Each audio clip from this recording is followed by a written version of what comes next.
മതം പറഞ്ഞ് തന്നെ ബി ജെ പിയെ നേരിടണമെന്നും ആ മതം പറഞ്ഞ് തന്നെ ബി ജെ പിയെ നേരിടുമ്പോൾ കൂട്ടുപിടിക്കേണ്ടത് കോൺഗ്രസിനെയാണ് എന്നും ഉള്ള ജമാഅത്തെ ഇസ്ലാമിയുടെ നിലപാടിന് 12 വർഷത്തെ പഴക്കമേ ഉള്ളൂ. ബി ജെ പി എങ്ങനെ താഴെ ഇറക്കാമെന്ന് നോക്കുമ്പോഴാണ് ഇവന്മാർ ഇതിൻ്റെ ഇടയിൽ കൂടെ നമ്മൾ സാധാരണ ഭാഷയെ പറഞ്ഞ് ഉണ്ടാക്കാൻ വരുന്നത്. അത് കെ പി സി സിയുടെ മുൻ അധ്യക്ഷൻ വരെ പറഞ്ഞത് എനിക്ക് തോന്നുമ്പോൾ ബി ജെ പി പോവും. അദ്ദേഹം ഇപ്പോഴും ബി ജെ പി ആയിട്ട് വിലപേശി എന്നുള്ളതൊക്കെയാണല്ലോ നമ്മൾ കേൾക്കേണ്ടി വരുന്നത്. കോൺഗ്രസിന്റെ ഉള്ളിൽ യഥാർത്ഥത്തിൽ ഓരോ ബി ജെ പിക്കാരനുണ്ട് എന്നുള്ളതും ആ ബി ജെ പിക്കാരൻ പുറത്തേക്ക് വന്ന് ബി ജെ പിയുമായിട്ട് എപ്പോൾ ഡീൽ ചെയ്യുന്നു എന്നുള്ളത് മാത്രമാണ് നമ്മൾ ഇനി കാണാൻ ബാക്കിയിരിക്കുന്നത്. രാഹുൽ ഗാന്ധി എന്ന് പറയുന്ന മനുഷ്യന്റെ പൊളിറ്റിക്സ് ഒക്കെ വരെ എത്രത്തോളം ഉൾക്കൊണ്ടിട്ടുണ്ട് കേരളത്തിലെ കോൺഗ്രസ്, പ്രത്യേകിച്ച് ശബരിനാഥൻ എന്ന് പറയുന്ന ആൾ, ജി കാർത്തികേയൻ എന്ന് പറയുന്ന മനുഷ്യൻ നിലകൊണ്ട പൊളിറ്റിക്സിന്റെ നേർ വിപരീതമാണെന്നേ. പാലക്കാടിന്റെ മതേതര വോട്ടുകളെ ഷാഫിയിലേക്ക് എത്തിക്കാൻ അവർക്ക് മതം പറയേണ്ടി വന്നു. ജനാധിപത്യത്തിൽ വിസ്മയാത്ര സൃഷ്ടിക്കാൻ പോകുന്നു. എന്ത് തേങ്ങ വിസ്മയം? ആറന്മുളയിലോ?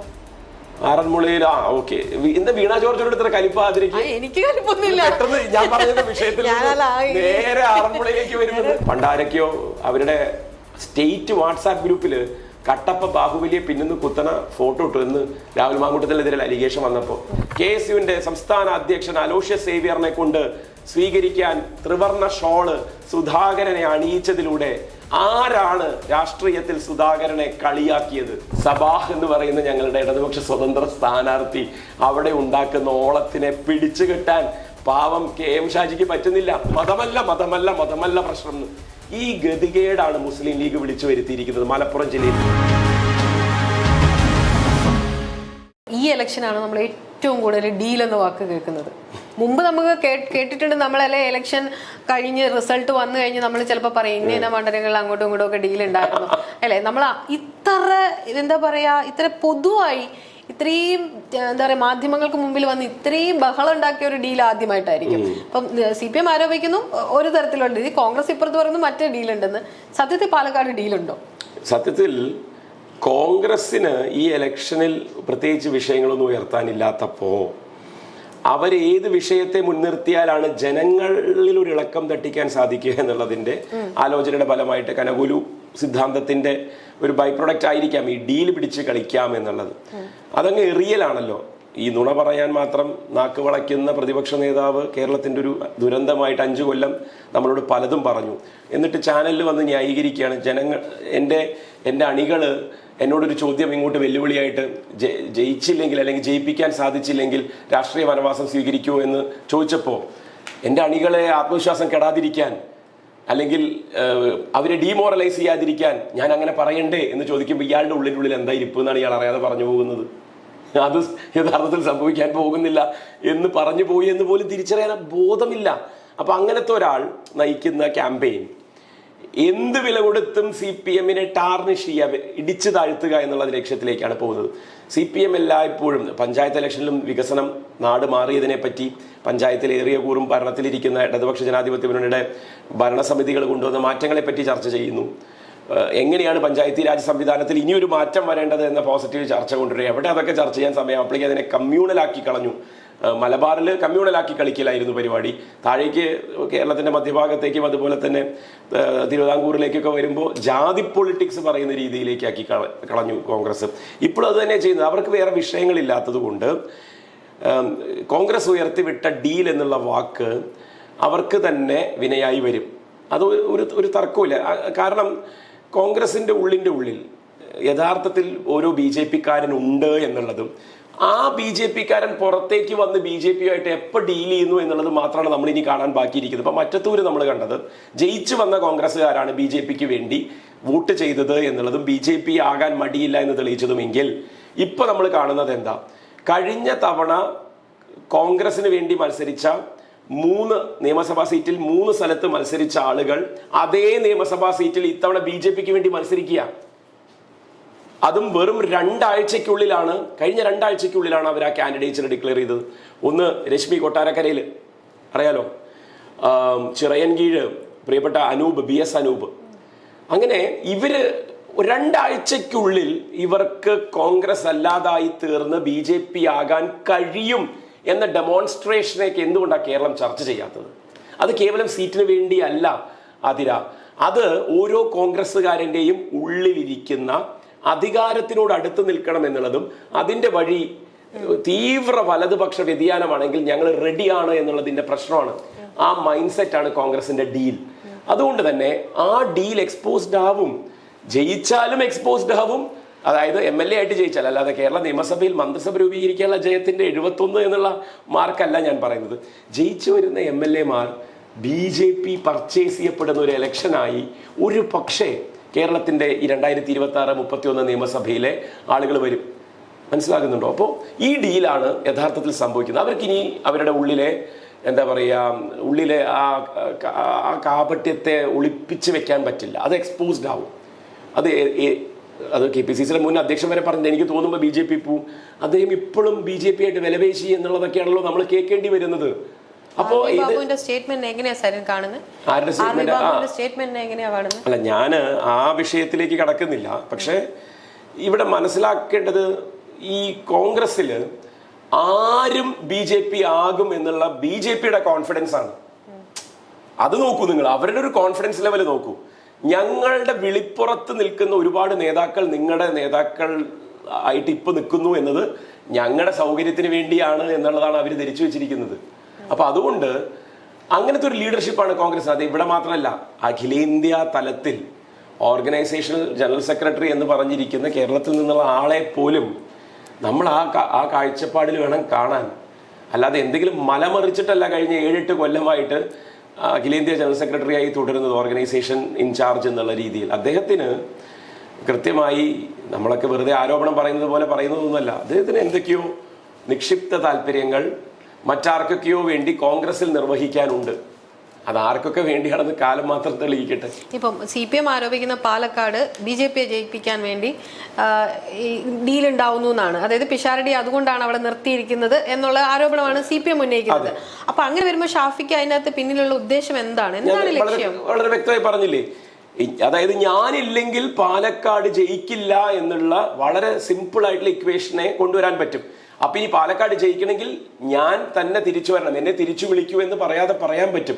സീറ്റ് നഷ്ടപ്പെടുന്നതൊന്നും ഷാഫിയെ സംബന്ധിച്ചിടത്തോളം, അങ്ങനെയാണെങ്കിൽ ഷാഫി എന്തുകൊണ്ടാണ് ശ്രീധരനോട് വെറും 3500 വോട്ടുകൾക്ക് മാത്രം ജയിച്ച ആൾ എന്തുകൊണ്ടാണ് പാലക്കാട് സീറ്റ് ഉപേക്ഷിച്ച് വടകരയിലേക്ക് പോയത്? ഈ ബോധവും ഉണ്ടായിരുന്നു എങ്കിൽ അവിടെ ഒരു ഉപതെരഞ്ഞെടുപ്പ് വന്നാൽ സീറ്റ് വിട്ടുപോയ ഒരാളെ തോൽപ്പിക്കാൻ BJP കാരണങ്ങൾ കണ്ടെത്തും എന്നുള്ള പൊതുവിലുള്ള ഒരു ധാരണ പോലും ഇല്ലേ? അപ്പൊ അതേ രീതിക്ക് തന്നെയാണ് അവർക്ക് ഇതൊന്നും വലിയ വിഷയമല്ല. അവർക്ക് BJP ജയിച്ച എന്താ? കോൺഗ്രസിനെ സംബന്ധിച്ചിടത്തോളം രാഹുൽ ഗാന്ധി എന്ന് പറയുന്ന മനുഷ്യന്റെ പൊളിറ്റിക്സ് ഒക്കെ ഇവരെ എത്രത്തോളം ഉൾക്കൊണ്ടിട്ടുണ്ട്, കേരളത്തിലെ കോൺഗ്രസ് പ്രത്യേകിച്ച്. ഇവർക്ക് ഇതൊന്നും BJP ജയിച്ചായിരുന്നു വിഷയമില്ല. നേമത്ത് BJP ജയിച്ച വിഷയമില്ല എന്ന് പറഞ്ഞിട്ടല്ലേ അവര് 2016 ഒരു വീക്ക് കാൻഡിഡേറ്റിനെ കൊണ്ടുവന്നിട്ട് ഇപ്പൊ നാട്ടുകാരെടുത്തിട്ട് അലക്കുന്നത് കണ്ടപ്പോ നേമത്ത് ശബരിനാഥൻ, വട്ടിയൂർക്കാവിൽ ഇന്ന ആള്, കാട്ടാക്കടയിലും കഴക്കൂട്ടത്ത് ഇന്നാണ്. ഇതൊക്കെ വെറും പ്രഹസനമാണ്. അവരെ കൊണ്ടൊന്നും കൂട്ടിയാൽ കൂടൂല. BJP ജയിച്ചോട്ടെ കേരളത്തിൽ എന്നും CPM തോറ്റോട്ടെ എന്നും ഉള്ള മനോഭാവമാണ് മുഴുവൻ കോൺഗ്രസ്സുകാർക്കും. അത് ഞാൻ ഇന്ന് കുറച്ച് കോൺഗ്രസ്സുകാർക്ക് എന്നല്ല പറയാം, മുഴുവൻ കോൺഗ്രസ്സുകാർക്കും.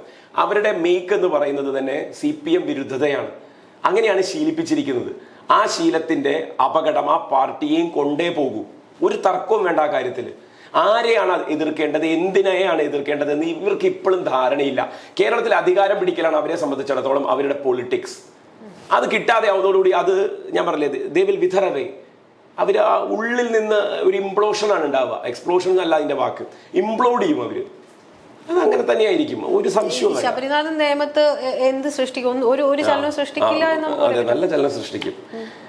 ഞാൻ ചോദിക്കട്ടെ, ശബരിനാഥൻ എന്ന് പറയുന്ന ആൾ, G. കാർത്തികേയൻ എന്ന് പറയുന്ന മനുഷ്യൻ നിലകൊണ്ട പൊളിറ്റിക്സിന്റെ നേർ വിപരീതമാണെന്നേ.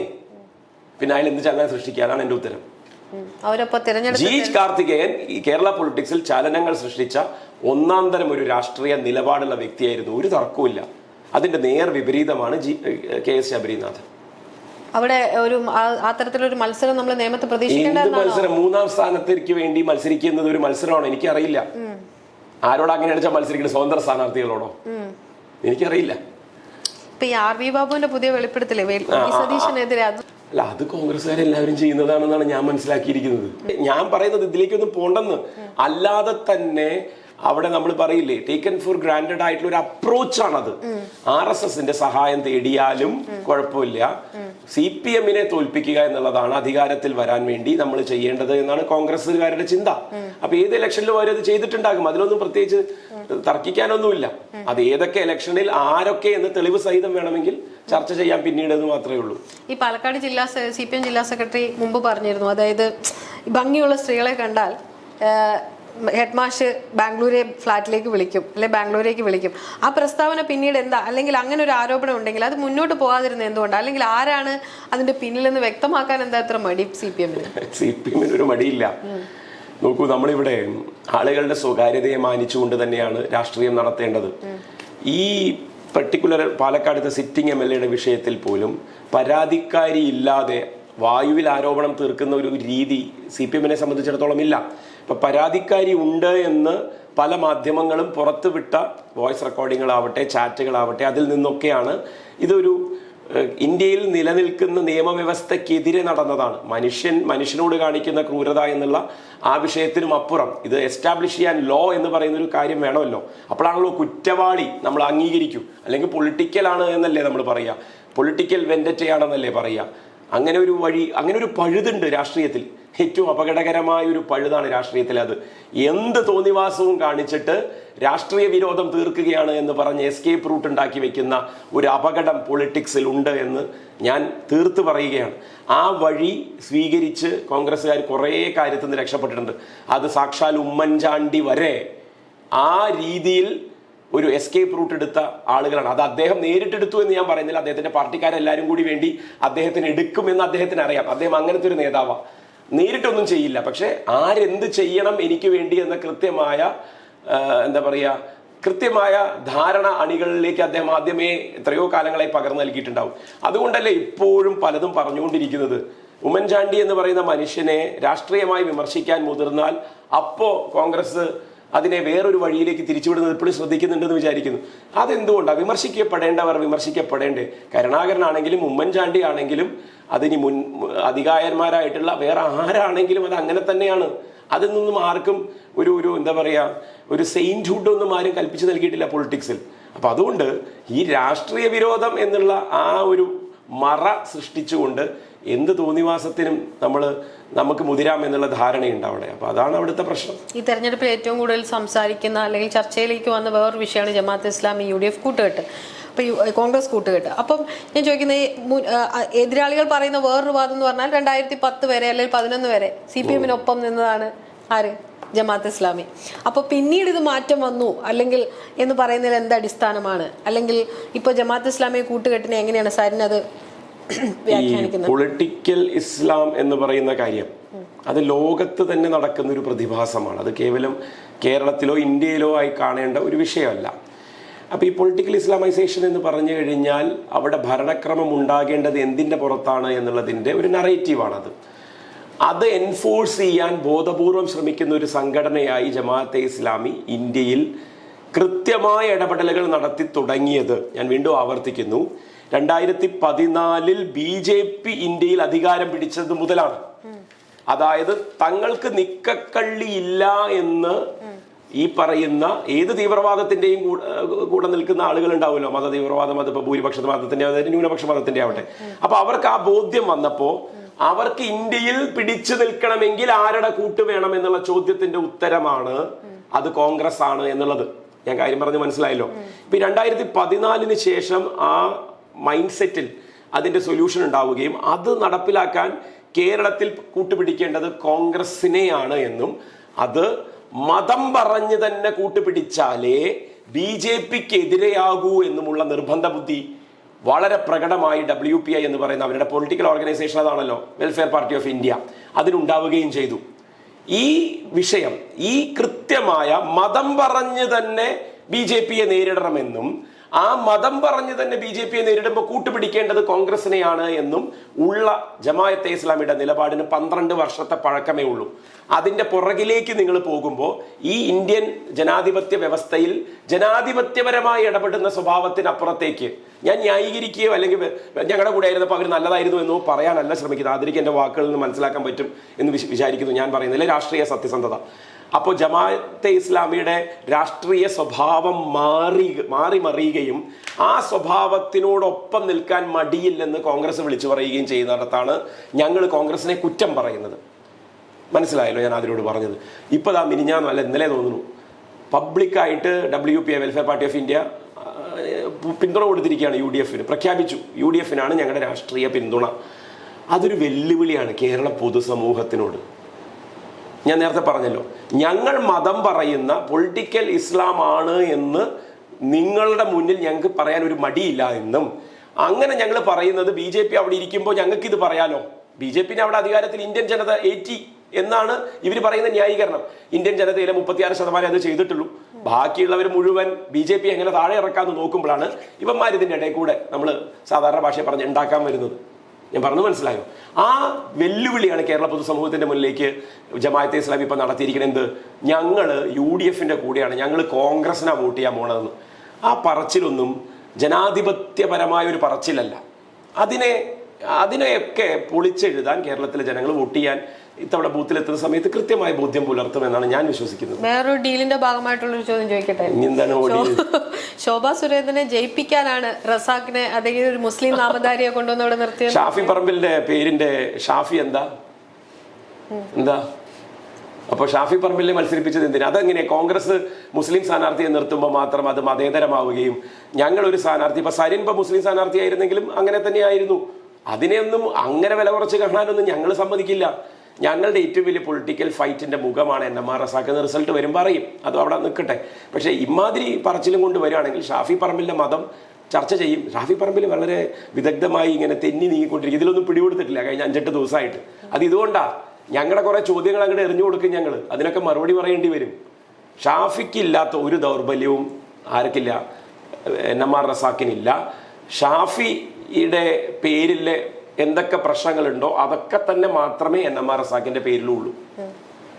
ഷാഫിക്ക് കിട്ടിയോ അതേ വോട്ടുകൾ എന്തായാലും കിട്ടൂലല്ലോ, അത് നമുക്ക് കാണാം. ഞാൻ പറയുന്നത് പാലക്കാടിന്റെ മതേതര വോട്ടുകളെ ഷാഫിയിലേക്ക് എത്തിക്കാൻ അവർക്ക് മതം പറയേണ്ടി വന്നു. ന്യൂനപക്ഷ വോട്ടുകൾ ഏകീകരിപ്പിക്കാൻ അവിടെ BJP ജയിക്കുന്നു എന്നുള്ള പേടിപ്പെടുത്തൽ നടത്തേണ്ടി വന്നുവെങ്കിൽ അതൊന്നുമില്ലാതെ ഒരു കാൻഡിഡേച്ചറിന്റെ മികവിലൂടെ നാട്ടുകാരൻ രാഷ്ട്രീയം പറയുന്നത് ഹൃദയത്തിൽ തൊട്ടാകുന്നതിലൂടെയൊക്കെ വലിയ ഒരു വിപ്ലവം ആ മണ്ണ് കണ്ടുകൊണ്ടിരിക്കുകയാണ്. അതുകൊണ്ട് തന്നെ ഞങ്ങൾക്കതൊരു വിഷയമേ അല്ല. ഞങ്ങളത് ആ വോട്ടും അല്ല, അതിനപ്പുറത്തെ വോട്ടും. ഇന്നലെ റസാഖ് പറഞ്ഞൊരു ഉദാഹരണം ഉണ്ടായിരുന്നു, അതുകൂടി ഞാൻ ഇവിടെ പറയാൻ ആഗ്രഹിക്കുക. എവിടുന്ന് കിട്ടും ഇത്രയും വോട്ട് എന്നൊരു ടെലിവിഷൻ ആങ്കർ വന്ന് ഓൺ എയർ ലൈവാണ് കേട്ടോ പ്രോഗ്രാം ചോദിക്കുക. ആരാണെങ്കിലും പതറിപ്പോകുന്നൊരു ചോദ്യം അല്ലേ, സീസണിന്റെ പൊളിറ്റീഷ്യൻസ് വരെ. അപ്പം അദ്ദേഹം പറഞ്ഞൊരു ഉത്തരമുണ്ട്. നോക്കൂ, എൻ്റെ വീട്ടിൽ ഒരാൾ MLA ആയി വരണമെന്ന് ഓരോ വീട്ടുകാരും ആഗ്രഹിക്കും ചിലപ്പോൾ. കാരണം എന്താ? നമ്മുടെ പ്രശ്നങ്ങൾ മനസ്സിലാക്കുന്ന ഒരാളല്ലേ. അങ്ങനത്തെ ഒരാളായിട്ട് എന്നെ കാണാൻ പാലക്കാട്ടുകാർക്ക് കഴിയും. ഞാൻ അവരുടെ വീട്ടിലെ മകനാണ്, സഹോദരനാണ്, അവരുടെ വീടിന്റെ അയൽവാസിയാണ്. ഓരോ വീട്ടിലും വോട്ടിരിക്കുന്നുണ്ട്. ആ വീട്ടിലെ വോട്ടുകൾ മുഴുവൻ എനിക്ക് കിട്ടുമെന്ന് പറഞ്ഞപ്പോൾ ഇത്രയും സത്യസന്ധമായ ഒരു മറുപടി പറയാൻ കേരളത്തിൽ വേറെ ആർക്ക് കഴിയും? ഈ പറയുന്ന ഷാഫി പറമ്പലിന് കഴിയും? മതം പറഞ്ഞ് പോളറൈസ് ചെയ്യാൻ എങ്ങനെയാണോ ശശികലയും ശോഭാ സുരേന്ദ്രനും RV ബാബുവും ഷാബുവും ഒക്കെ കൂടി ശ്രമിക്കുന്നത്, അതിന്റെ മറ്റൊരു പതിപ്പ് മാത്രമാണ് ഷാഫി പറമ്പിൽ. കേരള പൊളിറ്റിക്സിൽ എന്നുള്ള ഒരു സ്റ്റേറ്റ്മെന്റ് ഞാൻ പറയുന്നില്ല. കേരള പൊളിറ്റിക്സിൽ he is just an opposing polarising force. Shafi Parambil is nothing but an opposing polarising force to RSS and RSS എന്താ പറയുക സിമ്പതൈസേഴ്സ്. ഇതാണ് ഇവിടെ നടക്കുന്ന കളി. അപ്പൊ അതിലേക്ക് ആരെയൊക്കെ കൂട്ടാൻ പറ്റുമോ, ജമാഅത്തെ ഇസ്ലാമിയെ കൂട്ടാൻ കിട്ടിയാൽ നല്ലത്, SDPയെ കൂട്ടാൻ കിട്ടിയാൽ നല്ലത്, ഏതാളുകളെയും അവർ കൂട്ടും. എന്നിട്ട് അവർക്ക് CPM-നെ അധികാരത്തിൽ രസപടയാണ്. എന്തിനാ കൂട്ടണമെന്ന് ചോദിച്ചാൽ ഞങ്ങൾക്ക് ഭരണം വേണം. ഞങ്ങൾക്ക് രാഷ്ട്രീയം പറയാനല്ല, ഞങ്ങൾക്ക് കേരളത്തിന്റെ പ്രശ്നങ്ങൾക്ക് പരിഹാരം കാണാൻ സകലരെയും കൂടെ നിർത്തണം എന്നുള്ള സ്റ്റേറ്റ്മെന്റ് പോലും അല്ല. ഞങ്ങൾക്ക് അധികാരം കിട്ടാൻ ഞങ്ങൾക്ക് ഇതൊക്കെ വേണം. ആയിക്കോട്ടെ, വഴി വെട്ടിക്കോട്ടെ, നമുക്ക് കാണാം. ഈ ഇലക്ട്രൽ പൊളിറ്റിക്സിൽ ഭരണവും ഒരു പ്രധാന ഘടകമാണ് എന്ന് വെച്ചിട്ട് ഭരണം കിട്ടാൻ ഏത് വഴിയും. ഇപ്പൊ 2021 ഇലക്ഷൻ നമ്മളെ ഓർമ്മയിൽ നിന്നൊക്കെ ഒന്ന് തെന്നി മാറിയെങ്കിൽ പോലും ഒന്ന് ആലോചിച്ച് നോക്കൂ. കോൺഗ്രസ് എന്ത് പറഞ്ഞു, CPM എന്ത് പറഞ്ഞു എന്ന്. CPM എന്താ പറഞ്ഞ്? നമ്മൾ ഒരു ദുരിതകാലം താണ്ടി വന്നിരിക്കുകയാണ്, CPM വരും, എല്ലാം ശരിയാകും എന്നൊരു ക്യാമ്പയിനിലാണ് നമ്മൾ അധികാരത്തിൽ വന്നത്. 600ഓളം കാര്യങ്ങൾ പറഞ്ഞു. ഞങ്ങളത് 571 കാര്യങ്ങളിൽ ഇത്ര പ്രോഗ്രസ് ഉണ്ടാക്കി. പലതും നടത്താൻ പറ്റിയില്ല, കാരണം ഇന്ന സാഹചര്യങ്ങളായിരുന്നു. പക്ഷെ ആ സാഹചര്യങ്ങളെ തരണം ചെയ്യാൻ നമുക്ക് ഒരുമിച്ച് നിൽക്കണം എന്നുള്ള മെസ്സേജിങ്ങിന് നമുക്കൊരാളും നാഥനും ഉണ്ടായിരുന്നു.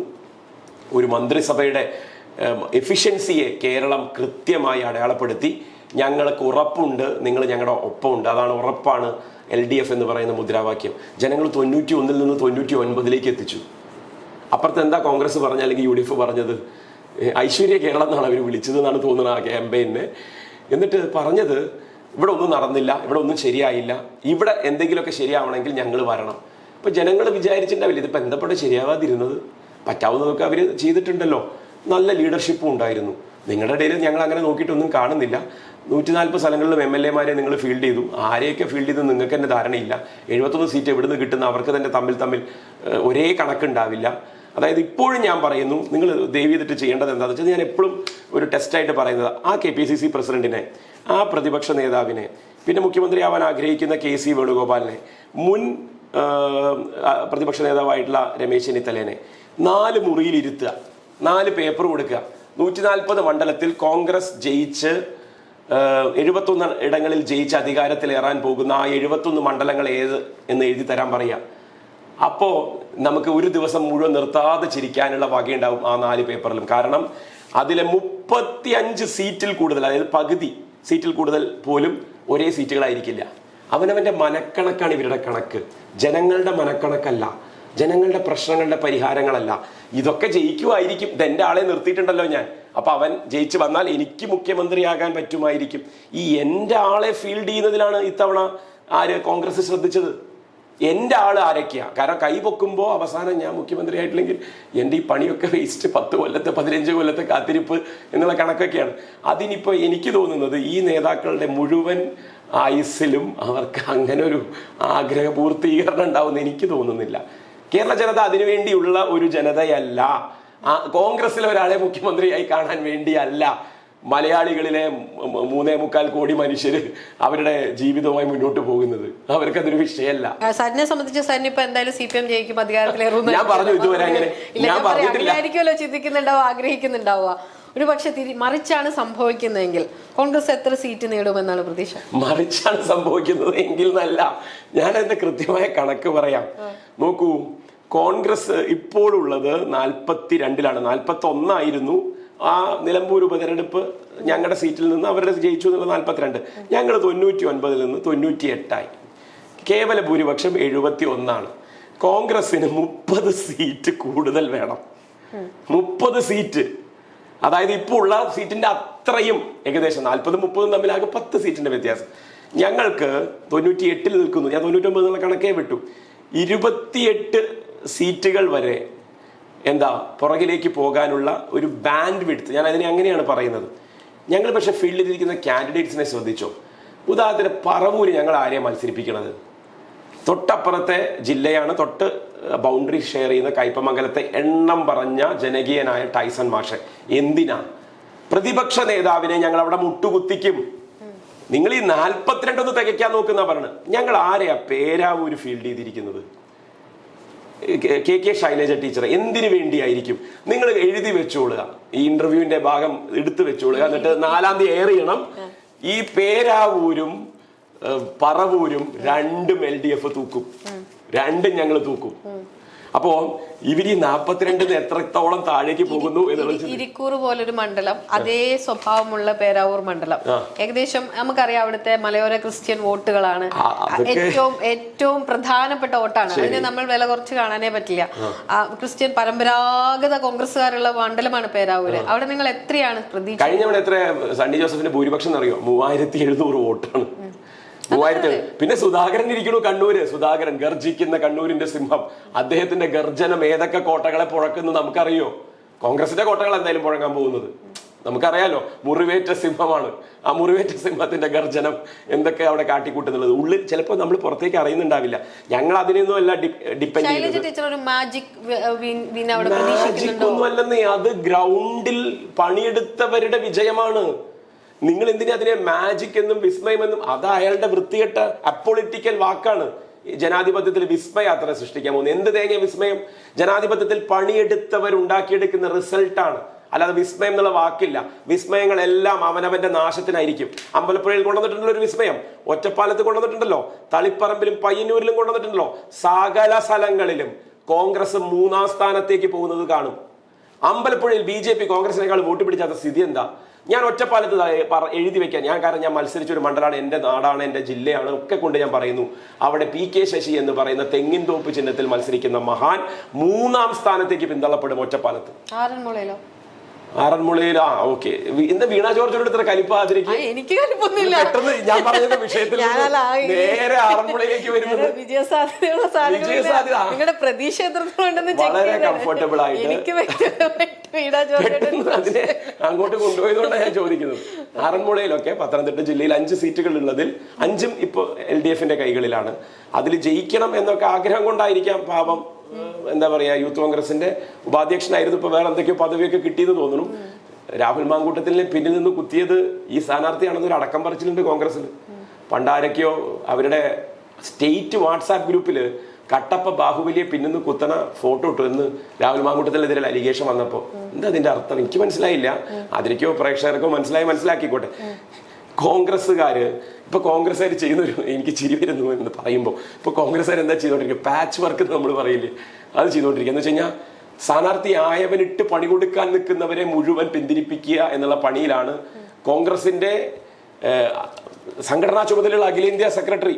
ഓരോ മണ്ഡലത്തിലും പോവാ, സകല ആളുകളും ഡിസിഡൻസ് ആയി നിൽക്കുന്ന സകല ആളുകളെയും വിളിച്ചിരുത്തിയിട്ട് പറയാം അതൊന്ന് സഹായിക്കണം, ഒന്നിങ്ങനെ ചെയ്യണം, ഇത്തവണ ഭരണം കിട്ടിയില്ലെങ്കിൽ അറിയാലോ. എന്നാൽ എനിക്ക് കോൺഗ്രസിന്റെ ആ സ്വഭാവം നന്നായി അറിയുന്നതുകൊണ്ട് പറയാണ്, എനിക്കില്ലെങ്കിൽ നിനക്കുമില്ല. അതാണ് അവിടെ. എനിക്ക് കിട്ടാത്തവരുടെ നിനക്കും കിട്ടാൻ പാടില്ല. അപ്പൊ അതിന് കൃത്യമായ പണി കൊടുക്കാൻ ഇവർക്കൊക്കെ അറിയാം. എത്ര സീറ്റുകളാണെന്നറിയോ? പേയ്മെന്റ് സീറ്റുകൾ. 2 ക്ലാസിക് ഉദാഹരണം ഞാൻ പറഞ്ഞുതരാം.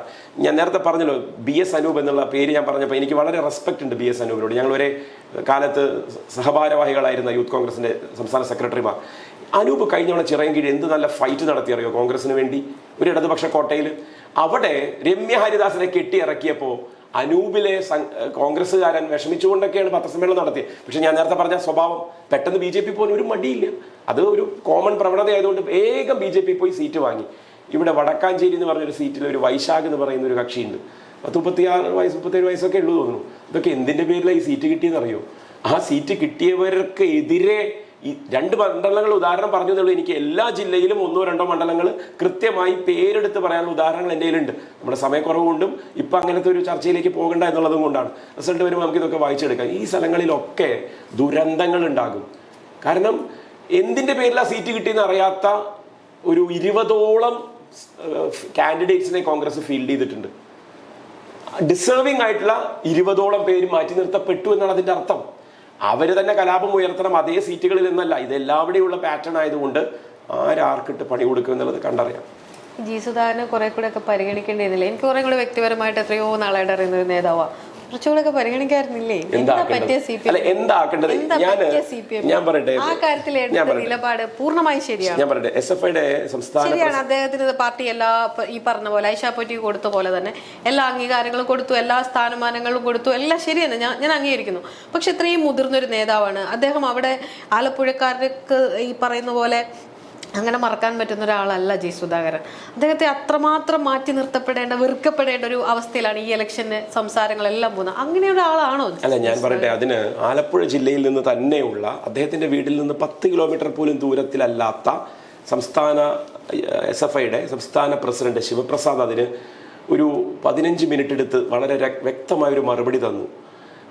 അദ്ദേഹത്തിന്റെ സഹോദരൻ അനിയൻ കൊല്ലപ്പെടുന്ന ആ കാലം മുതൽ 2023 വരെയുള്ള അദ്ദേഹത്തിൻ്റെ സംഘടന, ഒരു 5-6 പതിറ്റാണ്ടോളം വരുന്ന സംഘടനാ കാലഘട്ടത്തിൽ അദ്ദേഹം വഹിച്ച ചുമതലകൾ, അതിനെ ഒരിക്കലും പദവി എന്നുള്ള വാക്ക് കൊടുത്ത് ഞാനും വില കുറച്ച് കാണുന്നില്ല. പാർട്ടി ഏൽപ്പിച്ച ചുമതലകളാണ്. അത് MP ആയിട്ട് ഫീൽഡ് ചെയ്തത് ഞാൻ നേരത്തെ പറഞ്ഞ പോലെ തന്നെ പാർട്ടി ഏൽപ്പിക്കുന്ന ദൗത്യമാണ്. ഇതൊക്കെ ചെയ്യുമ്പോൾ അദ്ദേഹം സാറ്റിസ്ഫൈഡ് ആയിരുന്നു. പാർട്ടി അദ്ദേഹത്തെ കണ്ടറിഞ്ഞു, പ്രോത്സാഹിപ്പിക്കുന്നു എന്നുള്ളതൊക്കെ അദ്ദേഹം വിലയിരുത്തുന്നു. ഇനി അദ്ദേഹത്തിൻ്റെ ഉത്തരവാദിത്തമാണ് എന്ത്? അടുത്ത തലമുറയെ അവിടെ സൃഷ്ടിക്കുക. അവിടെ തടസ്സമായി നിൽക്കുകയാണ് അദ്ദേഹം ചെയ്തത് എന്ന് പാർട്ടിക്ക് ഒരു വിലയിരുത്തൽ ഉണ്ടായെങ്കിൽ, ഞാൻ പറഞ്ഞത് മനസ്സിലായല്ലോ. ആരാണ് അടുത്ത തലമുറയെ ഗ്രൂം ചെയ്യിക്കേണ്ടത്? അത് ഈ പറയുന്ന പദവികളിലൂടെ വന്ന മനുഷ്യരാണ്. അതാണ് വെറ്ററനായി കഴിഞ്ഞാൽ ഒരു കമ്മ്യൂണിസ്റ്റുകാരിൽ നിന്ന് ആരും ആഗ്രഹിക്കുന്നത്. അടുത്ത തലമുറയെ വാർത്തെടുക്കാൻ. പകരം അല്ല, എൻ്റെ സാധ്യതകളെ തടസ്സം നിൽക്കുന്ന ഒരാളും വളരണ്ട എന്ന മനോഭാവത്തിൽ അദ്ദേഹം കീഴ്പ്പെട്ടു പോയെങ്കിൽ അത് ഇടത് സ്വഭാവമല്ല, അത് വലത് വ്യതിയാനമാണ് എന്ന് പാർട്ടിക്ക് വിലയിരുത്തൽ ഉള്ളിലുണ്ടായിട്ടുണ്ടാവാം. പാർട്ടി അതിനെ പാർട്ടിയുടെ ഉള്ളിൽ മാത്രം നിലനിർത്തി, പുറത്തേക്ക് ഒരു സാധ്യതയോ സൂചനയോ കൊടുത്തില്ല. പാർട്ടി ആഭ്യന്തരമായി ചർച്ച ചെയ്തു. എന്നാൽ ഇത് പുറത്തേക്ക് വരണം എന്നുള്ള അതിയായ ആഗ്രഹം അദ്ദേഹം വെച്ചു പുലർത്തി. എന്ത്? പാർട്ടി എനിക്കെതിരാണ് എന്ന് വരുത്തി തീർക്കാൻ അദ്ദേഹം വളരെ ബോധപൂർവമായി എത്ര 1-2 കൊല്ലമായില്ലേ ശ്രമിക്കുന്നു. ആ ശ്രമത്തിൽ അദ്ദേഹം വിജയിച്ചു എന്നുള്ളത് മാത്രമാണ് ഇപ്പോൾ ഉള്ളത്. അപ്പോഴും പാർട്ടി എത്ര അടക്കത്തോടെയാണ് ഈ വിഷയത്തെ കൈകാര്യം ചെയ്തത് ആതിര. ഒരിക്കലും ഇവിടെ നമ്മൾ ആ ഹ്യൂമൻ ഇമോഷൻസിനെ വെച്ചല്ല കാണേണ്ടത്. അവിടുത്തെ പാർട്ടിക്കാരുടെ മനസ്സെത്ര നൊന്തുകയാണ്. ഈ പറയുന്ന സ്വന്തം അനുജനെ വെട്ടിക്കൊന്ന KSUക്കാരൻ ബോധപൂർവം അവരുടെ സ്ഥാനാർത്ഥി കൺവെൻഷനിൽ KSUവിന്റെ സംസ്ഥാന അധ്യക്ഷൻ അലോഷ്യസ് സേവ്യറിനെ കൊണ്ട് സ്വീകരിക്കാൻ ത്രിവർണ ഷോള് സുധാകരനെ അണിയിച്ചതിലൂടെ ആരാണ് രാഷ്ട്രീയത്തിൽ സുധാകരനെ കളിയാക്കിയത്? ഞങ്ങളാ? അല്ല. സുധാകരൻ അത് വളരെ വിഷമത്തോടെ തിരിച്ചറിയും. ഈ ഇലക്ഷൻ കഴിയുന്നതൂടെ തന്നെ അദ്ദേഹം തിരിച്ചറിഞ്ഞാൽ അദ്ദേഹത്തിന് അത്രയും നല്ലത്. കാരണം ഞങ്ങൾ അദ്ദേഹത്തെ തള്ളിപ്പറഞ്ഞത് അദ്ദേഹത്തിൽ തള്ളിപ്പറയേണ്ട സ്വഭാവം മുഴച്ചു നിന്ന വിഷയത്തിൽ മാത്രമാണ്. വ്യക്തിയെ തള്ളി പറഞ്ഞില്ല.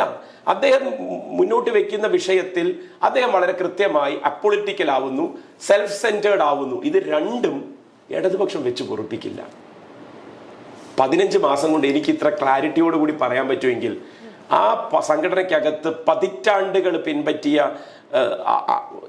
സുധാകരനെ പോലെ തന്നെ വേറെ നേതാക്കളുണ്ട്. മറ്റ് പലരുടെയും അവസരങ്ങളാണ് സുധാകരൻ്റെ അടുത്ത് കൊടുത്തതല്ലോ. മറ്റ് നേതാക്കന്മാരെ അപ്പൊ നമുക്ക് അറിയുക പോലുമില്ല.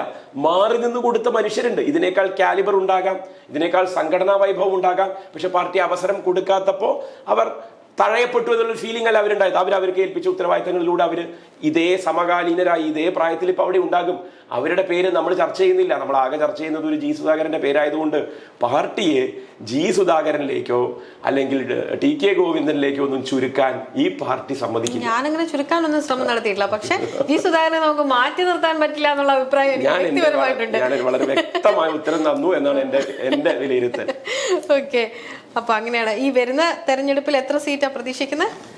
അത് മുഖ്യമന്ത്രി കൃത്യമായി പറഞ്ഞിട്ടുണ്ടല്ലോ. 110, മിഷൻ 110 എന്ന് CM പറഞ്ഞിട്ടുണ്ടെങ്കിൽ ഒരു കാൽക്കുലേഷന്റെ പുറത്ത് പാർട്ടിയുടെ ഉള്ളിൽ നടന്ന ചർച്ചയുടെ അടിസ്ഥാനത്തിൽ അദ്ദേഹത്തെ ചുമതലപ്പെടുത്തി, മുഖ്യമന്ത്രിയാണല്ലോ അദ്ദേഹത്തിന് പറയാൻ പറ്റുന്ന നമ്പർ ഏത് എന്നുള്ളതിന്റെ കൃത്യമായ പാർട്ടി വിലയിരുത്തലിന്റെ അടിസ്ഥാനത്തിലാണ് അദ്ദേഹം ആ 110 എന്ന് പറഞ്ഞത്.